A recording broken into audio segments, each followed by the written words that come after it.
මහා කරුණාවෙන් මහා කරුණාවෙන්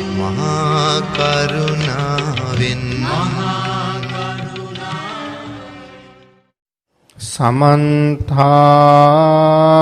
චක්කවාලේසු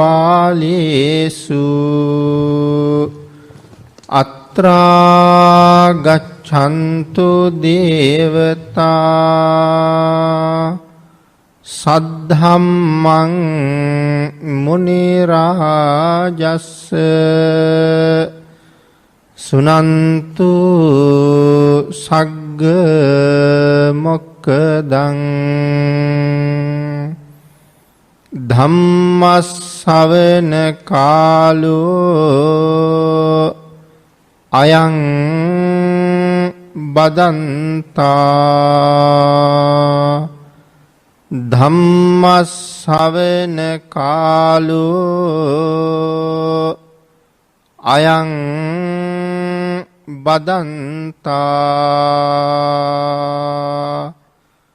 ධම්ම ශ්‍රවණ කාලෝ අයං බදන්තා නමෝ තස්ස භගවතු අරහතු සබ්බ ධම්මේසු අප්පටිහත ඥානචාරස්ස දස බලධරස්ස චතු වේසාරජ්‍ය විසරදස්ස සබ්බ සත්තුත්තමස්ස ධම්මිස්සරස්ස ධම්ම රාජස්ස ධම්මස්සාමිස්ස තථාගතස්ස සබ්බඤුනෝ සම්මා සම්බුද්දස්ස නමෝ තස්ස භගවතු අරහතු සබ්බ ධම්මේසු අප්පටිහත ඥානචාරස්ස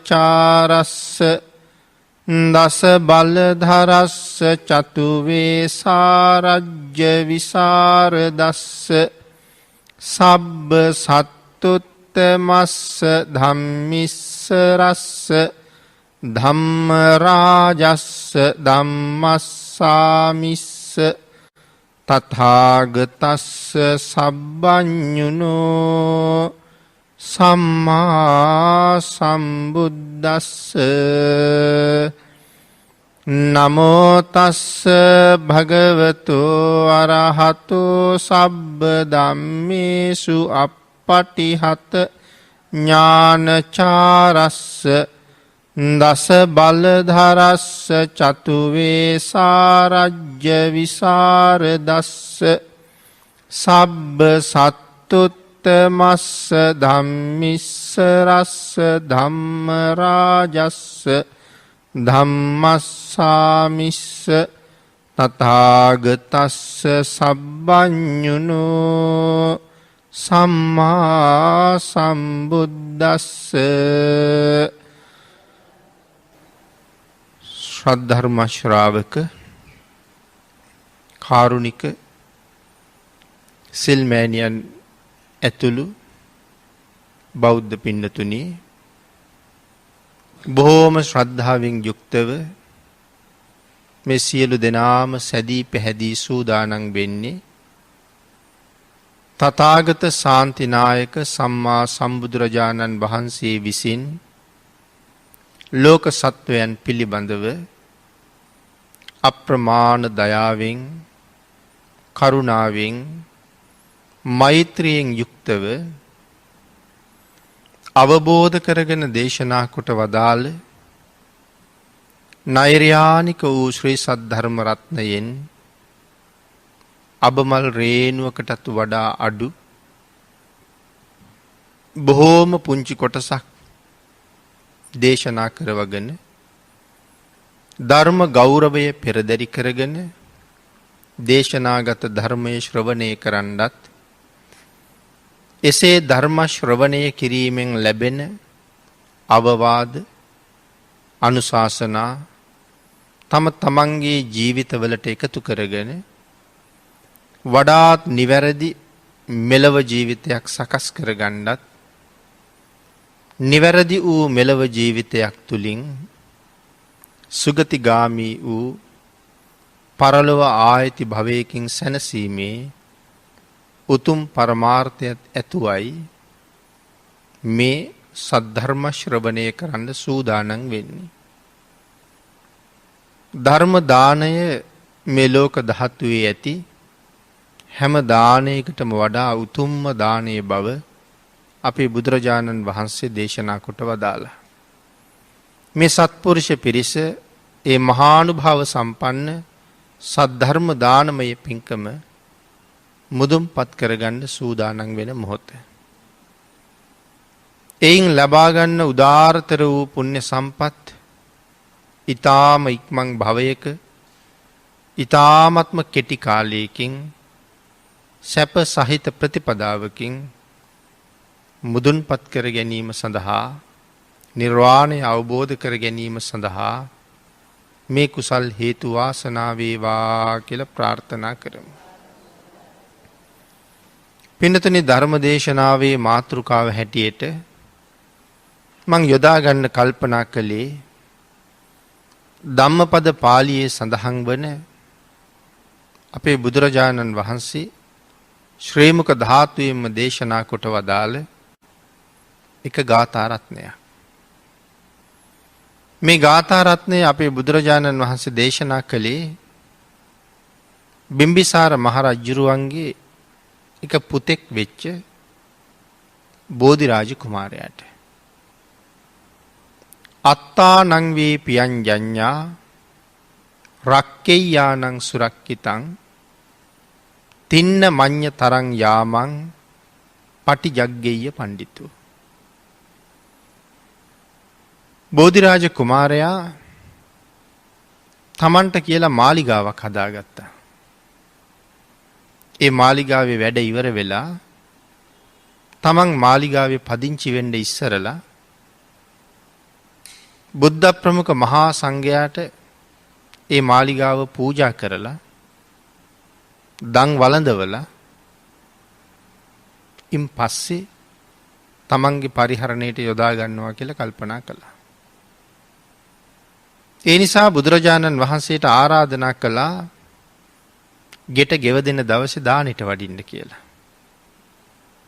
500ක් භික්ෂූන් වහන්සේලාත් එක්ක අපේ බුදුරජාණන් වහන්සේ දානෙට වැඩියා. බෝධිරාජ කුමාරයා සිරිපතුල් දෝවණය කරන තැන ඉඳලා මාලිගාව ඇතුළට වඩින්න පාවඩයක් එළුවා. හැබැයි නිකම්මම එළුවත් නෙමෙයි ප්‍රාර්ථනාවක් හිතේ තියාගෙන තමයි එළුවේ. මොකද්ද ප්‍රාර්ථනාව? බෝධිරාජ කුමාරයා තාම තාත්තා කෙනෙක් වෙලා හිටියේ නෑ. හැබැයි සෑහෙන කාලෙක ඉඳලා ඒ ගැන බලාපොරොත්තුවෙන් ඉන්නවා. නමුත් බලාපොරොත්තුව ඉෂ්ට වෙන්නේ නෑ.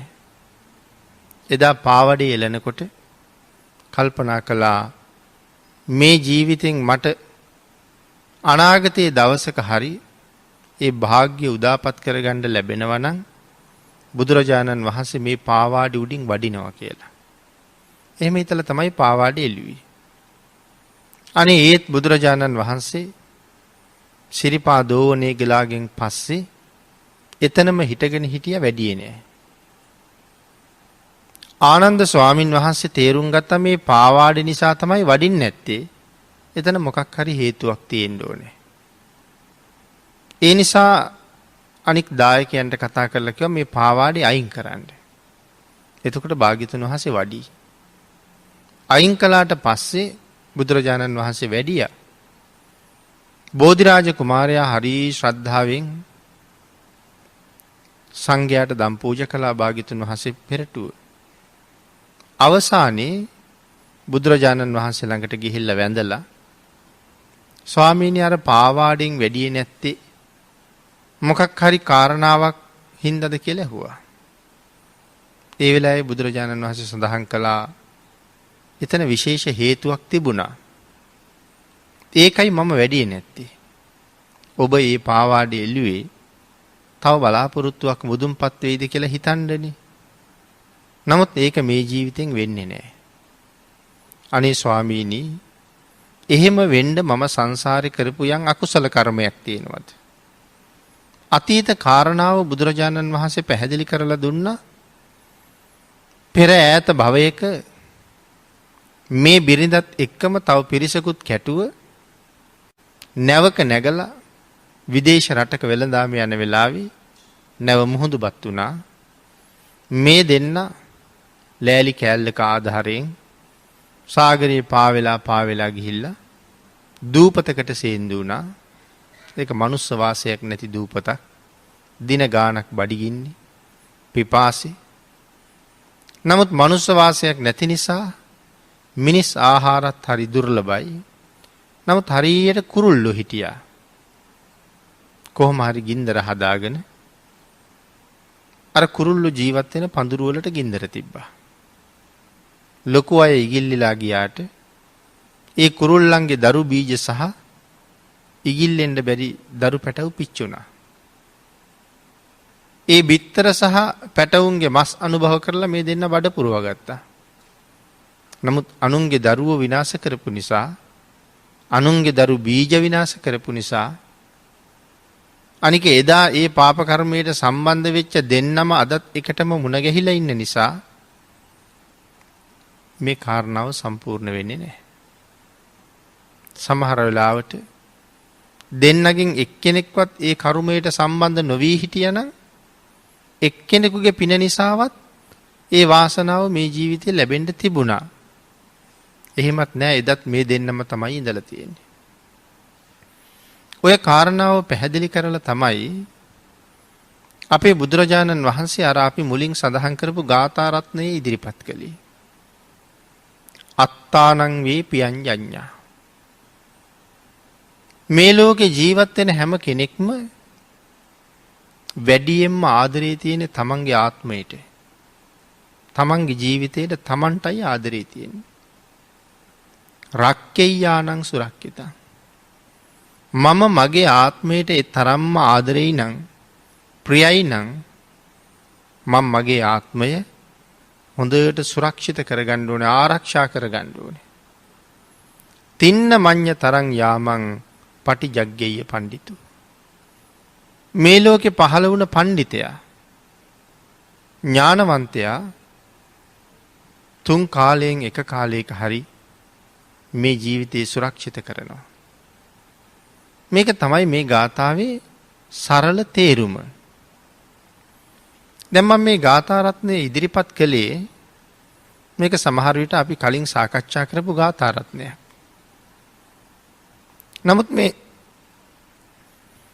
අත්තානං වේ පියංජඤ්ඤා මේ කාරණාවට කොච්චර කරුණු එකතු කරන්න පුළුවන්ද? තමන්ගේ ආත්මයට සාධාරණයක් කරනවා කියන තැන. ඒ කාරණාව තව ටිකක් ඊටාම සරලව සාකච්ඡා කරන්නයි මම අද මේ ගාථාව මාතෘකා කරගත්තේ. අපි අපිට කෙසේ ආදරේ කරන්න ඕනේද? අපි අපේ ආත්මය කොහොම සුරක්ෂිත කරන්න ඕනේද?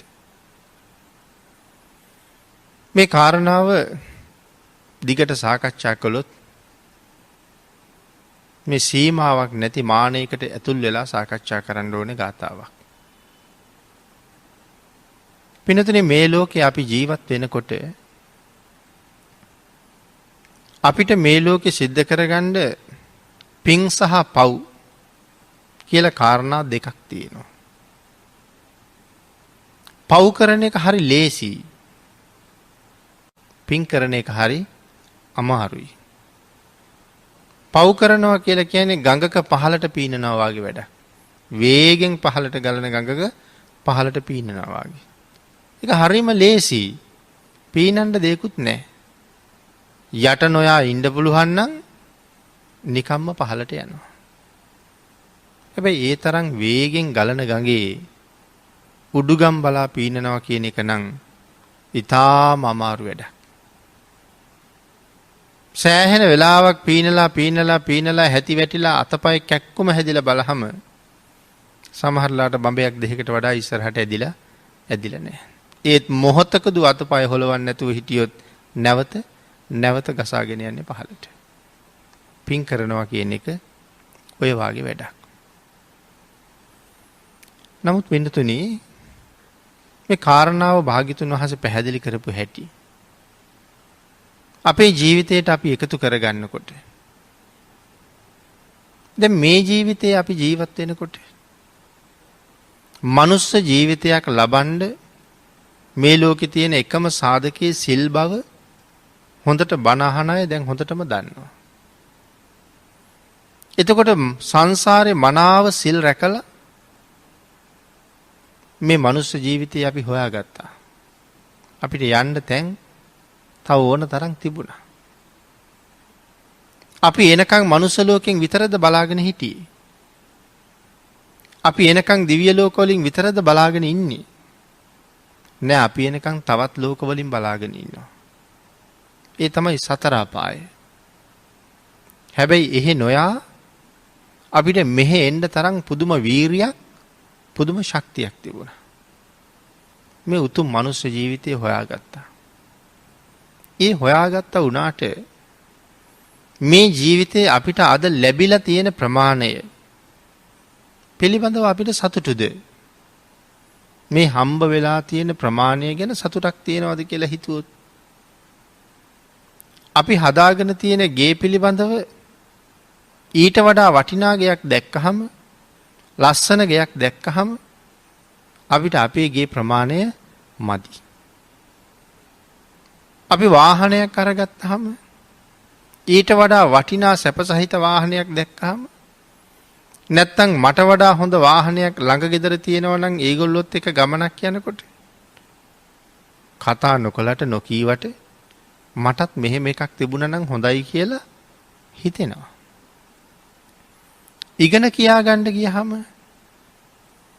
අපි එක එක මට්ටම් වල නතර වෙනවා ඉගෙන ගන්න ගිහිල්ලා. සමහරලාට අපිත් එක්ක ඉගෙන ගත්ත අය වෛද්‍යවරු වෙලා, ඉංජිනේරුවරු වෙලා, විද්‍යාඥයෝ වෙලා මේ නොයෙක් උසස් ස්ථානාන්තර වලට ගිහිල්ලා. නමුත් මම ගියේ නෑ. එතකොට මටත් හිතෙනවා අහවලා වාගේ මටත් එතෙන්ට යන්න තිබුණා නම් හොඳයි කියලා. හම්බ වෙලා තියෙන රූප සම්පත් ගැන කල්පනා කරනකොට මීට වඩා ලස්සන වර්ණයක්, මීට වඩා ලස්සන රූපයක්, මීට වඩා වටිනා ඇඳුමක් එහෙම තිබුණා නම් හොඳයි කියලා අපිට හිතෙනවා. නමුත් අපිට මනුස්ස ජීවිතෙත් හම්බුණා, සම්මාදිට්ඨික වෙන්නත් ලැබුණා. ඒ වුණාට නමුත් අනික් දේවල් තාම සම්පූර්ණ වෙලා නෑ. තාම මදි කියන මට්ටමේ සෑහීමක් නැතුව තමයි ඉන්නේ. පෘථග්ජන සත්වයා සෑහීමකටපත් කරවන්න හරි අමාරුයි යම් ප්‍රමාණයකින්වත්. එතකොට මේ අපිට ලැබිලා තියෙනවා නම් යමක් ඒ තමයි අපි අපිට ආදරය කරපු ප්‍රමාණය. අපේ පින්නතුන් මෙහෙම හිතන්නකෝ. අපේ අනුරුද්ධ මහරහතන් වහන්සේ පිළිබඳව කරුණු සඳහන් කරනකොට උන්වහන්සේ මේ නෑ කියන වචනේ දැනගෙන හිටියේ නෑ. නෑ කියලා එකක් ලෝකේ තියෙනවා කියලා දන්නේ නෑ. යාළුවොත් එක්ක සෙල්ලම් කරන්න ගිහිල්ලා කැවුම් ඔට්ටු අල්ලලා තුන් පාරක්ම කැවුම් පරාද වෙලා හතරවෙනි පාරත් අම්මට පණිවිඩයක් යවනවා කැවුම් එවන්න කියලා. අම්මා පණිවිඩයක් යවනවා පුතේ උයාපු කැවුම් ඉවරයි කියලා. කැවුම් නෑ දැන්. පණිවිඩේ එවාපු සේවක ළමයා ගිහිල්ලා කියනවා කැවුම් නෑ කිව්වා කියලා. ඊට පස්සේ කියනවා එහෙනම් නැති කැවුම් වලින් අරන් එන්න කියලා. ඒ කියන්නේ කුමාරයා නෑ කියලා වචනයක් දන්නේ නෑ. අම්මා කල්පනා කරනවා සසර බොහෝම පිං කරපු මගේ පුතාට මේ නෑ කියන වචනේ මං කොහොමද උගන්වන්නේ කියලා. රන් තලියක් අරගෙන ඒක තවත් තලියකින් වහලා අර ළමයාට දුන්න ගෙනහිල්ලා මේක දෙන්න. එයා කැවුම් කණ්ඩ ඇවිල්ලා බලලා වාජනේ ඇරියාම කැවුම් නෑ. එතකොට එයා දැනගනී නෑ කියන්නේ මෙන්න මේ හිස් බවට කියලා. දැන් මෙයා කැවුම් තලිය අරගෙන යනවා දැන් කැවුම් නෑ. හිස් වාජනේ අරන් යනවා. මේක නගරාරක්ෂක දෙවියෝ දැක්කා. දැකලා කල්පනා කළා අනුරුද්ධ කුමාරයා පෙර අන්න භාර දුගිය වෙලා ඉපදිලා හිටපු කාලේ උපරිට්ට කියන පසේ බුදුරජාණන් වහන්සේට තමන්ගේ කෑම එක පිළිගන්වලා කරපු ප්‍රාර්ථනාව දෙවියන්ට මතකයි. දීර්ඝ ආයුෂනේ. ඒ නිසා දෙවියෝ දන්නවා ඒක. ඒ හින්දා දෙවියෝ කල්පනා කළා එහෙම ප්‍රාර්ථනාවක් කරලා තියෙන කොටත් නෑ කියන වචනේ මොහු දැනගත්තොත් අපිට මොනවා වෙයිද? අපි දේව සභාවට ගියහම මහේශාක්‍ය දෙවියෝ මේ කාරණාව සැලකුවේ නෑ කියලා අපිට චෝදනා කරයි. අනුරුද්ධ කුමාරයාගේ අනන්ත පින් මහිමය නෑ කියලා දැනගන්න එපා කියලායි ප්‍රාර්ථනා කිරුවේ. අපි දැනත් ඒක වුණොත් අපි ඔළුව පැලිලෙයි. ඒ හින්දා මෙයාට නෑ කියන වචනේ කවදාවත් දැනෙන්න එපා. ඒ හින්දා දිව්‍යමය කැවුම් වලින් අර තලිය පිරෙව්වා. එතකොට මොකද්ද මේ අන්න බහර දුගියගේ කතාව? හරි දුප්පත්. ජීවත් වෙන්න ක්‍රමයක් නෑ. අස්සයන්ට තනකොළ කපලා තමයි ජීවත් වෙන්නේ.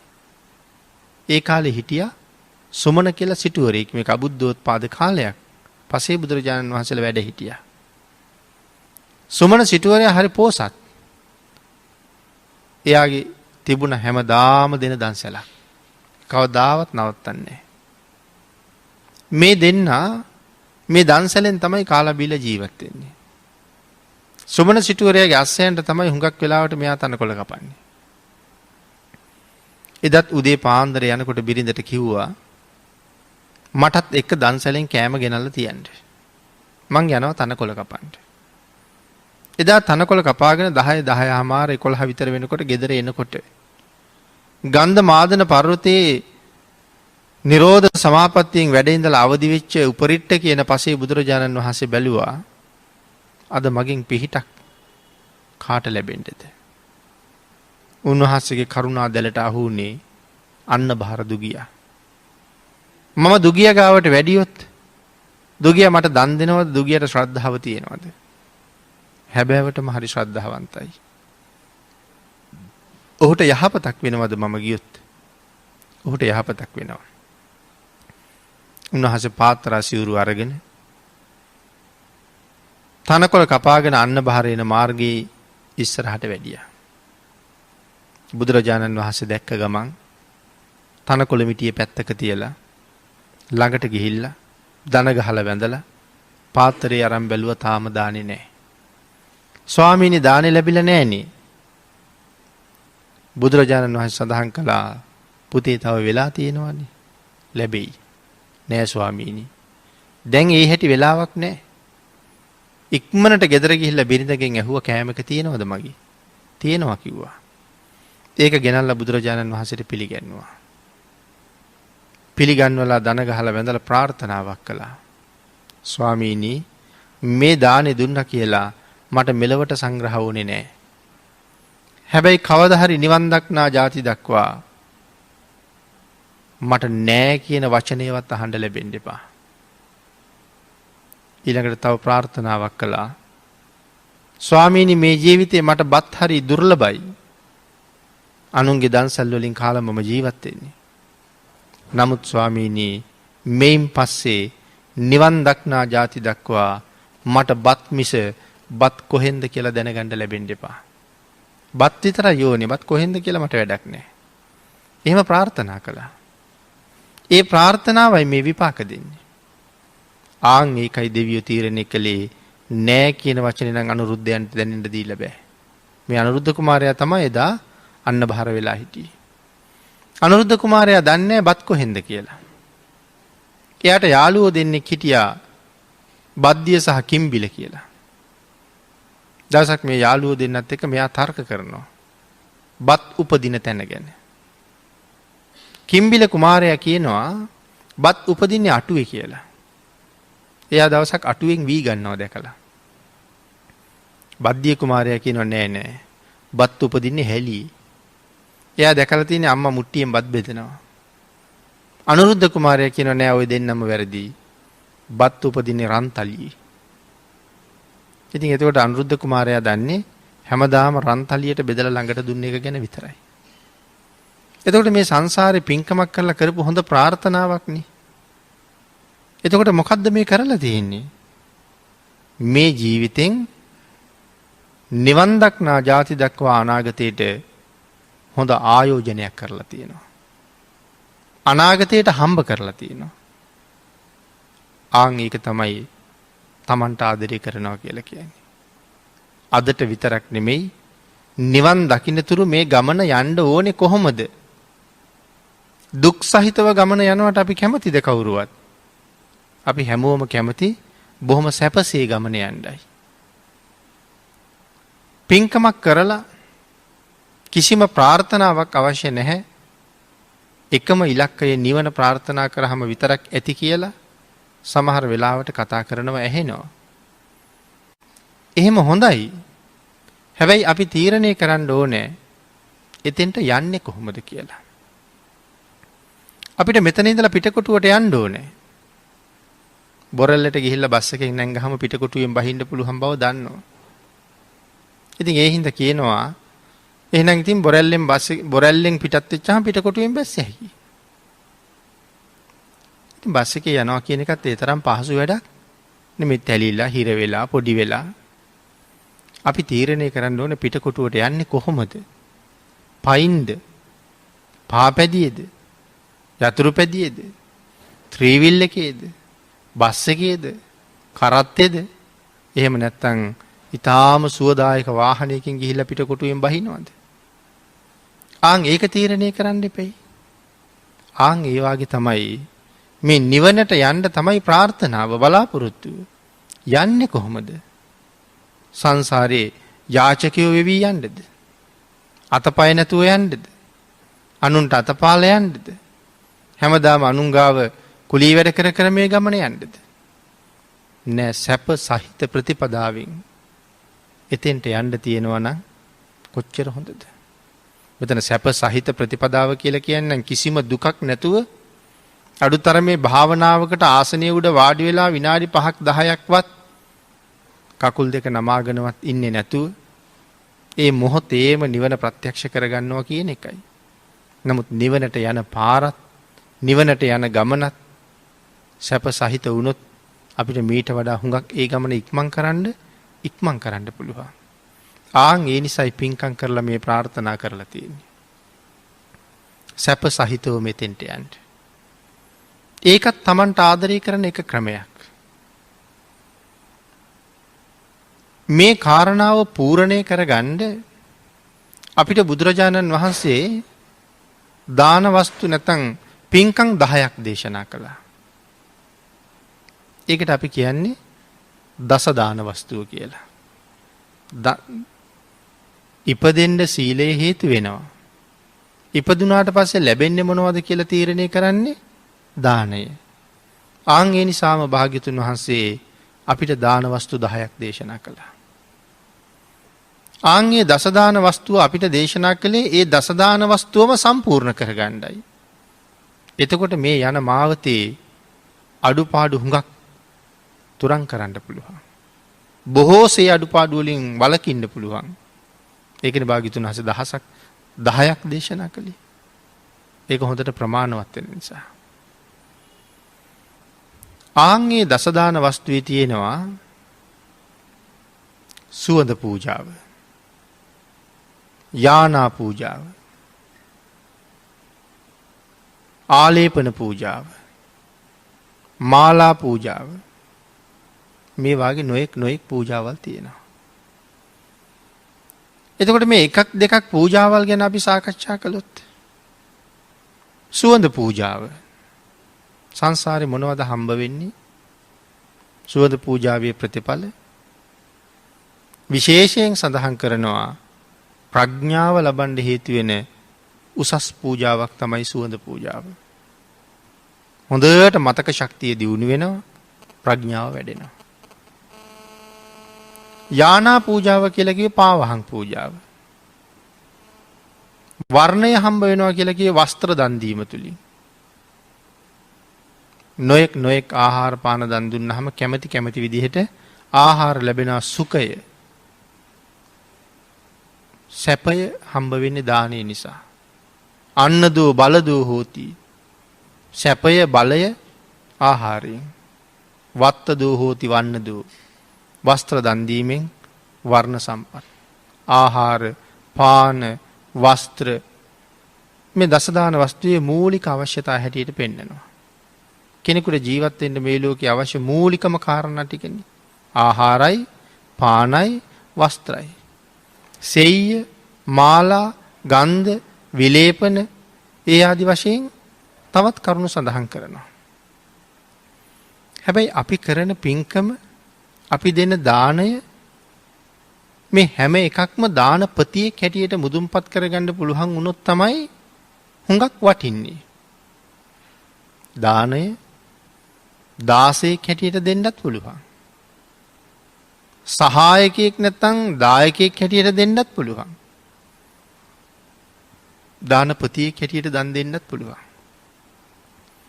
සංසාරයට අග්‍ර වූ දේවල්ම අපිට ලැබෙන්නේ දානපති හැටියට දන් දුන්නාම. ආන් ඒ කාරණාව දැනගෙන ඒක මුදුන්පත් කරගත් අය නිවනට යනකම් ඒ යන මග හරි සතුටින් ගමන් කරන්න පුළුවන් පාර හදන අය. මේ ජීවිතයේ ඉඳගෙන නිවන් දක්නා ಜಾති දක්වාම අපිට හම්බ කරන්න පුළුවන්. නිවන් දක්නා ಜಾති දක්වාම මේ ජීවිතෙන් හම්බ කරන්න පුළුවන්. ඒ කොහොමද? අපි දැන් හොඳටම දන්නවා නිවන් දකින ආත්මෙට යනකම් ඉඩකඩම් හම්බ කරන්න බැරි බව. සල්ලි මිල මුදල් හම්බ කරලා ඉතුරු කරන්න බැරි බව. එහෙනම් මොනවද හම්බ කරන්න පුළුවන් එතෙන්ට යනකම්? එතෙන්ට යනකම්ම විපාක දෙන්න කුසල් හම්බ කරන්න පුළුවන්. ඒක හරියට හම්බ කරගත්තා කියලා කියන්නේ මොකවත්ම අඩු නැතුව හම්බ වෙනවා කියන එකයි. එහෙමනම් දාන දාස, දාන දායක, දානපති. ඊළඟට දානයේ මහත්ඵල වෙන්න ප්‍රධාන කාරණා තුනක් බලපානවා. එක දායකයාගේ ප්‍රඥාව. දෙක දෙය්‍ය ධර්මය. දෙන්නේ මොනවද? තුන ප්‍රතිග්‍රාහකයාගේ සීලය. මේ කාරණා තුන දානයේ මහත්ඵල වෙන්න ඉතාම වටිනවා. එහෙනම් මේ දානපති කියන කාරණාව ගැන අපි බොහොම සරල තැනකින් කතා කරුවොත් මේ බොහොම සරල කරුණක් මම මේ සඳහන් කරන්නේ කරුණු දෙක තුනක්. එහෙම සඳහන් කරන්න හිතුවේ මේ කාරණා පින්නදෙනි කරන්න පුළුවන් කාලේ අපි මුදුන්පත් කරගන්න ඕනේ. අතපය අකුලගෙන ඇඳක එක්තෙන් වෙච්ච දවසේ මෙවුව දැනගත්තා කියලා අපිට වැඩක් නැහැ. ඒ හින්දා කරන්න පුළුවන් කාලේ තමයි දැනගෙන ඒක මුදුන්පත් කරන්න පුළුවන් වෙන්නේ. දානපතියගේ දානෙනි හරි වටින්නේ. අපි බුදුරජාණන් වහන්සේ ළඟට ගිහිල්ලා කරන මල් පූජාව. ඒකත් දානයක්. එහෙනම් ඒක දානපතියෙක් හැටියට කරන්න පුළුවන් වුණොත් මොන තරම් සංසාරයට වෙනම විපාක හම්බ වෙයිද? මල් පූජාවකින් අපි බලාපොරොත්තු වෙන්නේ මොනවද? මල් පූජාවකින් පින්නතුනි කාරණා තුනක් සම්පූර්ණ කරන්න පුළුවන්. එහෙම නැත්නම් පූජාවල් තුනක් කරන්න පුළුවන්.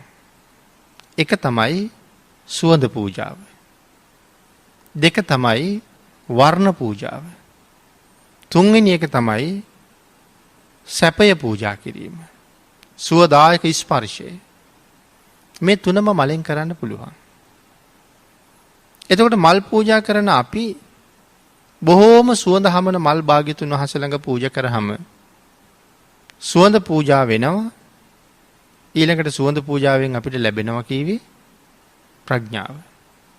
එතකොට උසස් ප්‍රඥාවක් අනාගතයට ලැබෙන්න ඊළඟ භවයන් පුරා ලැබෙන්න ප්‍රාර්ථනා කරන්න අපි හොඳ සුවඳ මලක් පූජා කරන එක වටින්නේ නැද්ද? හොඳ මලක් පූජා කරන්න ඕනේ. සුවඳ මල් පූජා කරන්න ඕනේ. අනික් මල් පූජා කරන්න එපා කියලා එහෙම කියනව නෙමෙයි. ඒකයි මං කිව්වේ දායකයාගේ ප්‍රඥාව හරි වටිනවා කියලා.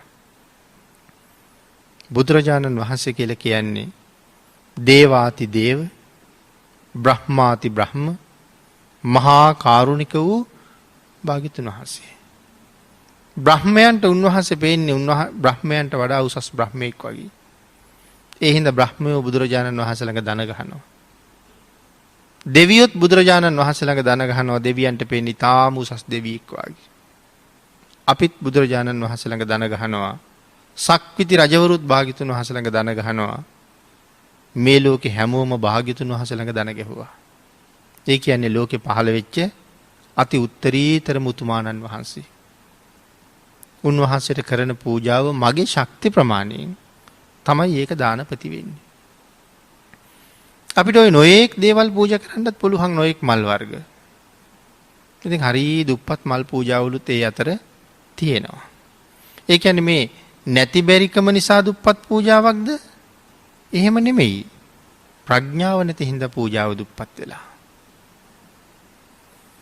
ඒ නිසා හොඳට කල්පනා කරන්න. සමහර ලාට ඔය සමහර මල් කඩාගෙන shopping උරේක දාගෙන පොල් තෙල් බෝතලෙත් ඒකට දාගෙන හඳුන් කූරු පෙට්ටියත් ඕකට දාගෙන මල් පූජා කරන තැනට ගිහිල්ලා බලහම අර මල් අර බෝතලේ එහි වැදිලා මෙහි වැදිලා තැලිලා කහට පාට මතුවෙලා මේ මල් සුදුසුද බුදුරජාණන් වහන්සේ ගාවට. අපිට සංසාරේ විපාක හම්බෙන කොටත් එහෙම්මම තමයි හම්බ වෙන්නේ. එතකොට එහෙම පූජාවකින් ප්‍රඥාව හම්බ වෙයිද? ඒ නිසා බොහෝම උසස් මල් අපිට පූජා කරන්න පුළුවන්. නෙළුම් මල්, මහනෙල් මල්, රෝස මල්, පිච්ච මල් මේවා අපිට දුර්ලභද? අවශ්‍ය නම් පිච්ච වෙලක් බුදුන් පුදන්න ගෙදරම වුණත් හදාගන්න පුළුවන්. දුර්ලභ නැහැ කොහොමද? ඒ හින්දා ප්‍රඥාව මෙහෙवला දානපතියෙකුගේ පූජාවක් හැටියට මල් පූජාවක් කළොත් ඒක හරි වටිනවා. එතකොට මේ මලෙන් වර්ණ පූජා කරන්නත් පුළුවන්. අපේ මහමුගලන් මහරහතන් වහන්සේ නීලුප්පල වර්ණයි කියලා සඳහන් කරන්නේ. ඒ කියන්නේ නිල් මහනෙල් මල් පාටයි. සමහර වෙලාවට අපි හිතන්නේ සංසාරයේ ඈත භවයක අම්මට තාත්තට කරදර කරපු නිසා ඒ පාපයේ අවශේෂ භාගයක් නිසා නිල් පාට වෙලා ඉපදුනා කියලානේ. ඒක නෙමේ ධර්මයේ සඳහන් කරන්නේ. ධර්මයේ සඳහන් කරන්නේ සසර පුරා නිල් මානෙල් මල් පූජා කරලා කරපු ප්‍රාර්ථනාවක් හැටියට කියලා. උත්පලවන්නා රහත් මෙහෙණින් වහන්සේ ඒත් නිල් මානෙල් මල් පූජා කරලා. අපේ සැරියුත් මහරහතන් වහන්සේ රන්වන් පාටයි. බුදුරජාණන් වහන්සේත් ජාත රූප වර්ණයි. ඒ කිව්වේ ඒත් රන්වන් පාටයි. සැරියුත් මහරහතන් වහන්සේ රන්වන් පාටයි. ඒ රන්වන් පාට අපේ ධර්ම පොත්වල විස්තර කරලා තියෙන්නේ ඇහැල මල් වල පාටයි කියලා. කහ පාටට හුරු පාටයි. ඉතින් මේ අපූර්ව වර්ණ මල් පූජාවන්ගෙන් ලැබෙන වර්ණ හැබැයි පූජා කරලා ප්‍රාර්ථනා කරලා හොඳ වස්ත්‍ර පූජා කරලා ප්‍රාර්ථනා කරලා මහා ප්‍රඥාවල් උන්වහන්සේලා ලැබුවේ ඊටාම උසස් සුවඳ වර්ග පූජා කරලා ප්‍රාර්ථනා කරලා. එක බ්‍රාහ්මණයෙක් එක බුද්ධ ශාසනයක සුවඳ බින්දු 5000ක් පූජා කළා. අපේ ධර්මයේ සඳහන් කරනවා 2500 වතාවක් සක්විති වෙලා ඉපදෙනවා. තවත් 2500 වතාවක් සක් දෙව් වෙලා ඉපදෙනවා. සුවඳ බින්දු 5000යි භාගයට භාගයක් සක් දෙව් වෙනවා. සක්විති වෙනවා. එතකොට සුවඳ පූජාවේ මහත්ඵල බව. ඒක නිසා අපි හොඳ සුවඳක් පූජා කරන එක හැම වෙලාවෙම වටිනවා. බුදුරජාණන් වහන්සේ ළඟ සුවඳ කූරක් පත්තු කරලා අපේ ඇඟට රුපියල් 4-5000ක සුවඳ විලවුන් එකක් පාවිච්චි කළොත් දැන් අපි එතකොට දාන ප්‍රති වෙනවද? අපිට වැඩි එකක් භාග්‍යතුන් වහන්සේට අඩු එකක්. යානා පූජාව කියලා කිව්වේ පාවහන් පූජාවට. අපිට ඊටාම අඩු මුදලක පාවහන් දෙකක් පූජා කරන්නත් පුළුවන්. මම පාවිච්චි කරන එක ඊට වඩා හුඟක් ගණන්. එතකොට ඒ පූජාව දාන දහස වෙනවා. බලාපොරොත්තු නම් සංසාරයට ඊටාම සැපදායක වාහන ප්‍රඥාව පාවිච්චි කරලා උසස් පාවහන් පූජා කරාම අපිට සසරට හම්බ වෙන්නේ එහෙම දේවල්. එහෙම කල්පනා කරලා බොහොම දුප්පත් අයට වැඩියෙන් දානපතියෙන් වෙන්න හරි ලේසි. ඒක එක පැත්තකින් ලැබිච්ච භාග්‍යයක්. ඒ කියන්නේ ධනපති අයට දානපති වෙන්න බෑ කියන එක නෙමෙයි. ඒ අයටත් දානපති වෙන්න පුළුවන්. හැබැයි ප්‍රඥාව පාවිච්චි කරන්න ඕනේ. බොහෝම ධනය තියෙන කෙනෙක් අපිට පින්කමකට රුපියල් ලක්ෂ 5ක් විතර දීලා යනවා. කෝටි ගාණක් සල්ලි තියෙන කෙනෙක්. ලක්ෂ 5කින් ආධාර කරනවා අපිට ඒක හුඟක් වටිනවා. ඇයි ඒ? අපිට එච්චර මුදලක් නැති හින්දා. හැබැයි අපි ගාවත් කෝටි ගාණක් තිබුණා නම් අපිට මේ ලක්ෂ 5 එච්චර වටින්නේ නැහැ. තව ඊටාම දුප්පත් පුද්ගලයෙක් නැත්නම් යාචකයෙකුත් ඇවිල්ලා අපිට රුපියල් 50ක් දීලා යනවා. යාචකයාගේ දවසේ ආදායම රුපියල් 100යි. එයා අපට රුපියල් 50ක් දෙනවා. අර ව්‍යාපාරිකයා කෝටි ගානක වාහනයකින් ඇවිල්ලා අපිට ලක්ෂ 5ක් දීලා යනවා. දැන් මේ දෙන්න අතර කවුද දානපතියා? එතන දානපතියා වෙන්නේ අර අහිංසකයා. ලක්ෂ 100ක් කෝටි 1යි. එතකොට මෙයා අපිට දුන්නේ ලක්ෂ 5යි. එයාගේ වත්කමෙන් 100ට කීයද එයා අයින් කරලා තියෙන්නේ? 100ට 5යි. අර අහිංසක මිනිහා එයාගේ වත්කමෙන් කොච්චර අයින් කළාද? 100ට 50යි. දැන් එතකොට මේ මට්ටම් දෙකෙන් කවුද දානපති වෙන්නේ? ආන් ඒකයි මං කිව්වේ ඒක අපිට හරි ලේසි. රුපියල් 750ක 800ක කෑම වේලක් උදේට භුක්ති විඳින කෙනෙක් ඒ ආපන ශාලාවේ ඉඳගෙන ඉන්නකොට ස්වාමින් වහන්සේ නමක් එතෙන්ට පිණ්ඩපාතේ වඩිනවා. මෙයා ඉක්මනට නැගිටලා ගිහිල්ලා රුපියල් 250ක් විතර වටිනා ආහාරයක් උන්වහන්සේගේ පාත්‍රයට පූජා කරනවා. එයා රුපියල් 750ක කෑම එකක් තමයි මෙයා කඩෙන් ගන්නෙ. දැන් එතකොට එයා දානපතියෙක් හැටියට පිණ්ඩපාතේ පූජා කළාද? අඩුම තරමේ රුපියල් 800ක වටිනාකමක් තියෙන ආහාරයක්වත් පූජා කළා නම් දානපති වෙන්න තිබුණා. හැම වෙලාවෙම තමන් භුක්ති විඳිනවට වඩා උසස් මට්ටමට ගියොත් තමයි දානපති කියන තැනට යන්න පුළුවන්. එතකොට සසර පුරාම එහෙම කරගත්ත අය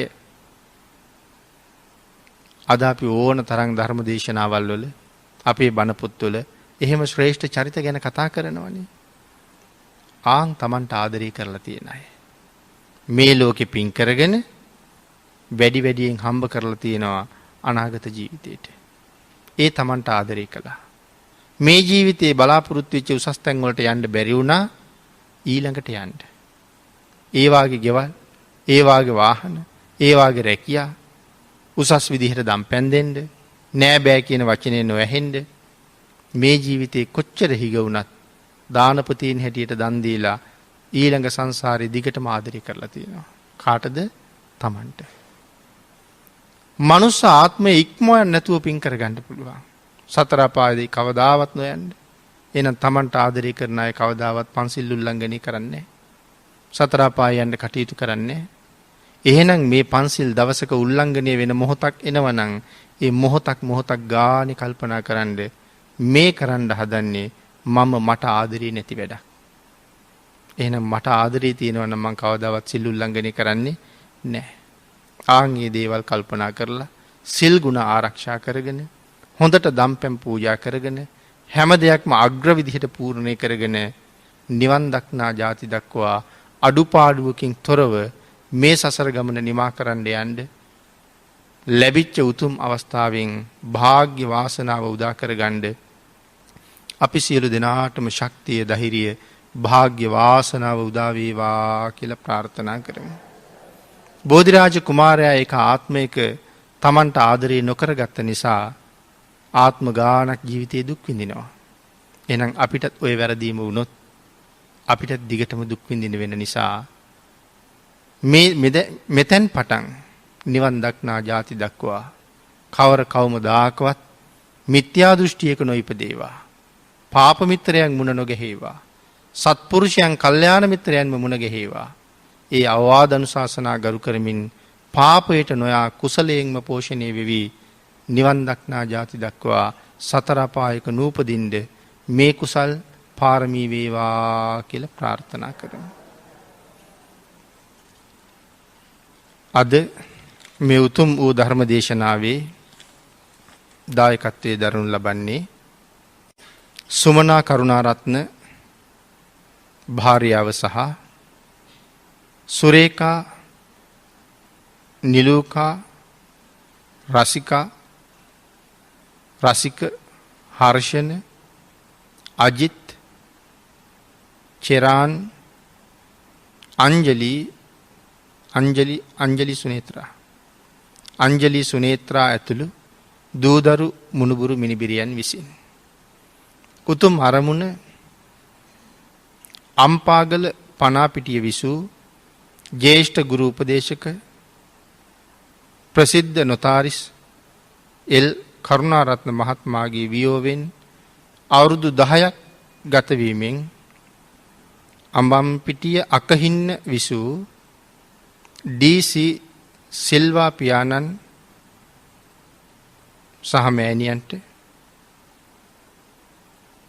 අම්පාගල පනාපිටිය විසූ එල් අප්පුහාමි පියාණන්ට, එම මෑණියන්ට, පාදුක්ක විසූ සීතා රණවීර මෑණියන්ට, Chandra, Thilaka, George, Alfred, Edwin සහෝදර සහෝදරියන්ට, මනීෂා නෙත්මිනි රණසිංහ සිඟිති දියණියට පින් අනුමෝදන් කිරීම, ශිෂ්‍යත්ව විභාගයට පෙනී සිටින ගිහාරා රාජපක්ෂ මිනිබිරියට, සුජීවත්ව සිටින යසා, නන්දා, විල්ප්‍රඩ් සහෝදර සහෝදරියන්ට, ඊට අමතරව සම්බෝධි විහාරාධිපතිව වැඩවිසූ අතිපූජනීය දරණාගම කුසල ධම්ම නායක මාහිමිපාණන් වහන්සේට, ධර්ම දේශනාව සිදු කළ දේශකයාණන් වහන්සේට, ධර්ම දේශනාවට සහ සම්බන්ධ වූ සියලුම අසල්වැසි ඥාති මිත්‍රාදීන්ට සෙත් ප්‍රාර්ථනා කිරීම, රත්නත්‍රයේ ආශිර්වාදය ප්‍රාර්ථනා කිරීමත්, කුසල ධම්ම නායක මාහිමිපාණන් වහන්සේට ප්‍රාර්ථනීය බුදු බව ඒ ආකාරයෙන් අත්පත් කර ගැනීම සඳහා මේ පින් අනුමෝදන් කිරීමත් මේ සත්පුරුෂ පින්නතුන්ගේ උතුම් පරමාර්ථයන් අතර සිහිපත් කරනවා. පින් අනුමෝදන් කළ මව්පියන් ඥාතීන් ඇතුළු සියලු දෙනාටම පින් අනුමෝදන් වේවා. ආශිර්වාද කළ සියලු දෙනාටම රත්නත්‍රයේ ආශිර්වාදයෙන් නිදුක් නිරෝගී භාවයේ චිරජීවනයේ උදාපත් වේවා. සියලු දෙනාටම ඊ타ම ඉක්මන් භවයක ඊ타මත්ම කෙටි කාලයකින් සැප සහිත ප්‍රතිපදාවකින් උතුම් නිර්වාණ ධර්මය අවබෝධ වේවා කියලා ප්‍රාර්ථනා කරමු. ආකාසට්ඨා ච බුම්මට්ඨා දේවා නාග මහිද්దికා පුඤ්ඤන්තං අනුමෝදිත්වා චිරං රක්ඛන්තු ලෝක සාසනං දේවෝ වස්සතු කාලේන සස්ය සම්පatti හෝතු ච පීතෝ භවතු ලෝකෝ ච රාජා භවතු ධම්මිකෝ.